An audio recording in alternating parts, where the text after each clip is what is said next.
Hello students, chapter permutation and combinations में question series में ये हमारा नेक्स्ट क्वेश्चन है।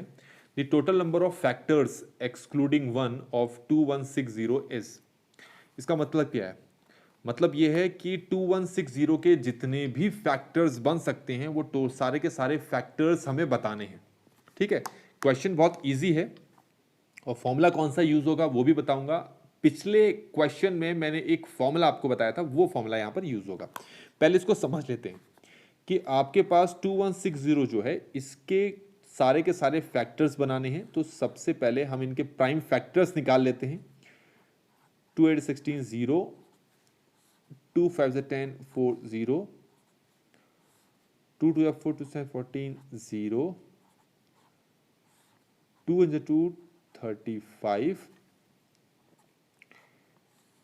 3 4 12, 3 5 15, 3 15 सा और 3 5 सा। ये इस तरीके से हमने सारे के सारे प्राइम फैक्टर्स बना लिए 2160 के।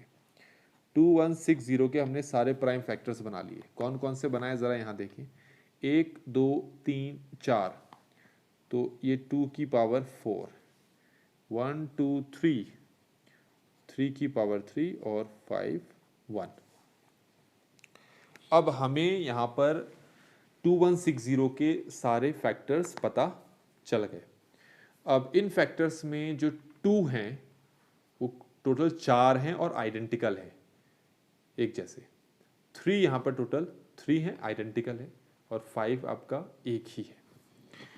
तो अगर मैं आपसे कहूं कि जो 4 2 हैं, देखो अगर आपको फैक्टर्स बनाने हैं तो फैक्टर्स कैसे कैसे बन सकते हैं, पहले एग्जांपल के तौर पर बता दो। मान लो आपने एक 2 यहां से ले लिया, एक 3 यहां से ले लिया और एक 5 यहां से ले लिया और तीनों को मल्टीप्लाई कर दिया, तो एक फैक्टर आपका बन गया। कैसे कह रहा हूं मैं? इसका फैक्टर अगर बनाना है तो मैं ऐसे ले सकता हूं। मान लो मैंने ये 2 ले लिया, ये 3 ले लिया और एक 5 ले लिया। 5 से 15, 15 2 जा 30, तो 30 एक फैक्टर बन गया। ऐसा भी कर सकता हूं, यहां से 2 ले लेता हूं, 2 मल्टीप्लाई 2, यहां से एक 3 ले लेता हूं, बस 3 2 जा 6, 6 2 जा 12, एक फैक्टर ये बन गया।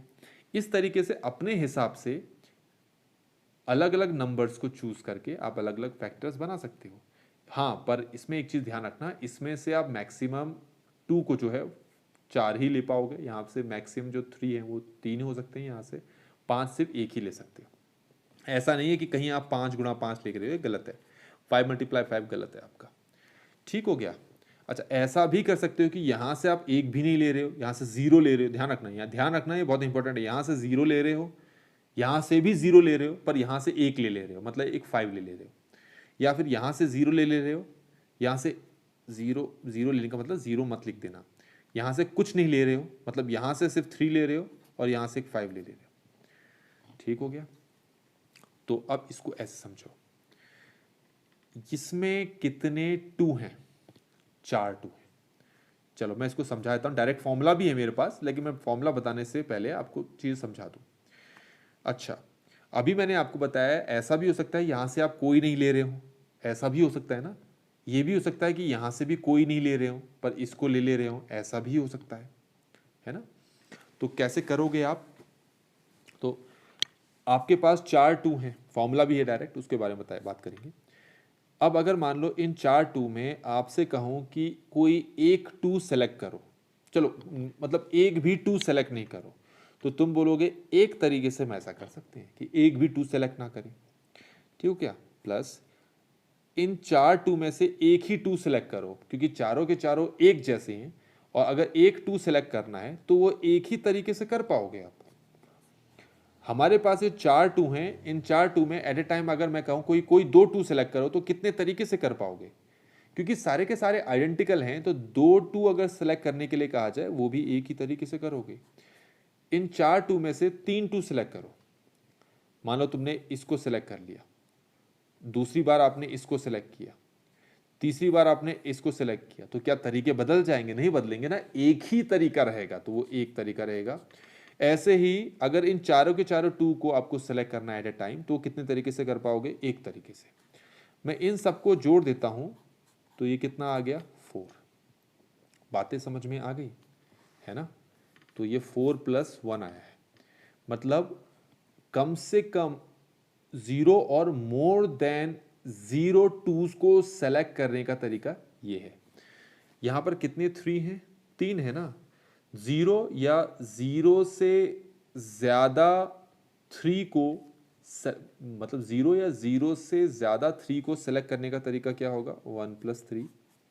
ऐसे ही 0 या 0 से ज्यादा 5 को सेलेक्ट करने का तरीका क्या होगा? 1 + 1। बातें समझ में आ गई हैं?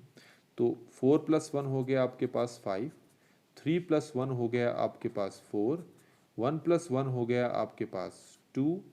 अब इन सबको आप मल्टीप्लाई कर दो तो 5 × 4 × 2, 5 4 ज़ा 20 और 20 2 ज़ा कितना हो गया 40।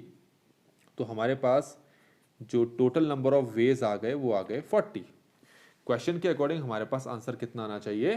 40, मतलब 40 टोटल फैक्टर्स हैं इस नंबर के। पर क्वेश्चन में कहा है आपका 1 इंक्लूड नहीं होना चाहिए, 1 को इंक्लूड नहीं करना। अब आप जरा ये समझो, क्या इसमें 1 इंक्लूड हुआ है? जरा ये समझो कि क्या 1 इंक्लूड हुआ है? तो हम कहेंगे हाँ भाई इसमें 1 इंक्लूड हुआ है। कैसे हुआ है? देखो, आपने इसमें भी कहा था कि आपने 0 सेलेक्ट किया, इसमें भी कहा था 0 सेलेक्ट किया, इसमें भी कहा था 0 सेलेक्ट किया। तो 0 सेलेक्ट करने का मतलब है 1। तो यहां से भी एक फैक्टर 1 बना, यहां से 0 सेलेक्ट करने का मतलब होता है 2 की पावर 0। तो यहां से भी आपने 0 सेलेक्ट किया, यहां से भी 0 सेलेक्ट किया, यहां से भी 0 सेलेक्ट किया। अगर तीनों में से 0 सेलेक्ट किया है तो इसका मतलब आपका एक फैक्टर 1 बनता है यहां पर। तो आपको एक्सक्लूड करना है। तो 40 टोटल फैक्टर्स है, उसमें से एक कम कर दो तो कितना बचा आपका? 39। ये समझ में आ गया होगा, 39 आपका आंसर आ गया। अब मान लो, वैसे तो एग्जैक्टली आंसर आपका 39 ही है, ये 39 ही आपका आंसर आएगा। अब मान लो इसमें तुमसे कहा होता कि प्रॉपर फैक्टर फाइंड करो, इसी क्वेश्चन में आपसे कहा होता कि प्रॉपर फैक्टर फाइंड करो। तो प्रॉपर फैक्टर जब हम फाइंड करने के लिए हमसे कहा होता है तो इसका मतलब होता है कि वो नंबर भी इटसेल्फ माइनस होना चाहिए। मतलब क्या? मतलब समझो इसको, 21060 के टोटल फैक्टर्स कितने आ गए? 40। इस 40 में एक फैक्टर तो 1 है, इटसेल्फ है, एक फैक्टर तो 1 है, और इस 40 में जो दूसरा फैक्टर है वो 2160 भी है।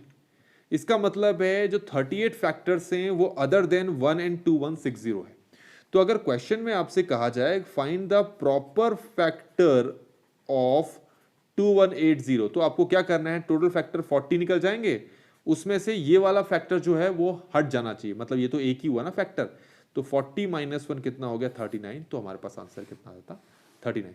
तो बच्चों इस तरीके से हमने ये वाला क्वेश्चन भी कंप्लीट कर लिया है। हाँ, लेकिन इसमें एक चीज मैंने बतानी थी, वो शायद रह गई, कि फॉर्मूला क्या है।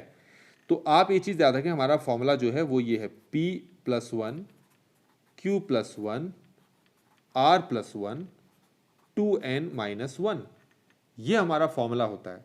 अब ये फॉर्मूला क्या है कि अगर P यहां पर क्या है? P मतलब ये 2 की पावर जो 4 है ना, ये 4 है यहां पर P, ठीक है।